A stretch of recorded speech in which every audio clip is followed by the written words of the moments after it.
तो किसान भाइयों, अगले वीडियो में जो हमने बताया उससे आगे की जानकारी हम इस वीडियो में दे रहे हैं। तो अब अगली सावधानी क्या रखनी चाहिए। अगली सावधानी के रूप में किसान भाइयों, हमें जो अपना गोबर होता है वो एक छायादार स्थान में होना आवश्यक है। तेज़ गर्मी में हमारे केंचुए ख़त्म हो जाते हैं, इसलिए जहाँ पर भी छाया हो वहीं पर हमारी कुंडी होनी चाहिए। और गोबर डालने के बाद, केंचुए डालने के बाद हमें प्रत्येक 3 से 4 दिन के अंदर हमें पानी का छिड़काव करना चाहिए और निरंतर अपना निरीक्षण रहना चाहिए, देख रेख रहनी चाहिए।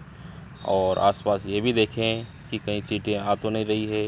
अगर लग रहा है तो आप उसके ऊपर बोरी की टाट जो होती है, जूट की बोरी जो वेस्टेज होती है, उसको आप डाल सकते हैं और उसके ऊपर पानी छिड़क सकते हैं ताकि वो चींटियाँ उसके अंदर प्रवेश नहीं कर पाए।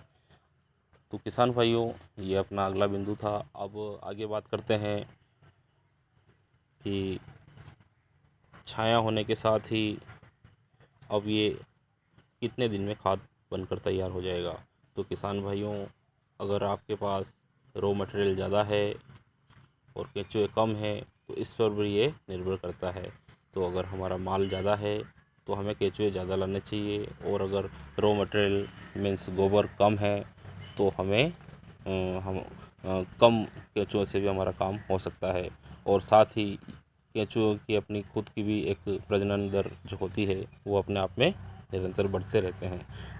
तो ओवरऑल 3 से 4 महीने हमें एक अच्छी खाद प्राप्त करने के लिए समय लगता है। अब खाद अगर 4 महीने में तैयार हो गई है तो उसको फ़िल्टर कैसे की जाए।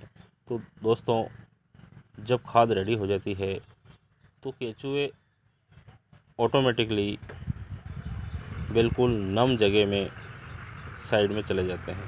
पहली बात, जहाँ नमी रहेगी केंचुए वहाँ चले जाएंगे। जहाँ खाने का नहीं रहेगा वहाँ से निकल कर वो वहाँ चले जाएंगे जहाँ खाने का ज़्यादा है।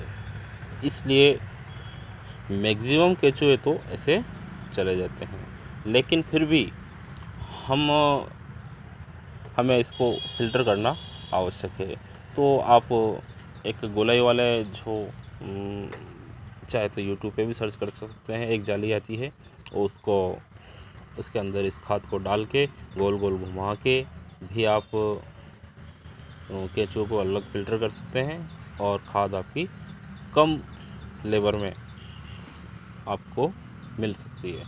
इसके अलावा आप जैसे अपने घर की भी कोई छलनी वगैरह होती है, जैसे अपन कोई से भी धान वगैरह छानते हैं तो उसकी छलनी से भी हम कर सकते हैं, जिसको हम जैसे अजवाइन की छलनी हुई बड़ी वाली, तो उससे भी आप इसको फ़िल्टर कर सकते हैं। केंचुए आपके बाहर आ जाएंगे, और कुछ मात्रा में केंचुए तो फिर भी छोटे छोटे वो उस खाद के साथ जाएंगे। तो वो जाएंगे तो वो सब सीधे खेत में जाएंगे और अपने ज़मीन की उर्वरक शक्ति को बढ़ाएंगे। इसलिए वो भी कोई नुकसान जैसी कोई बात नहीं है।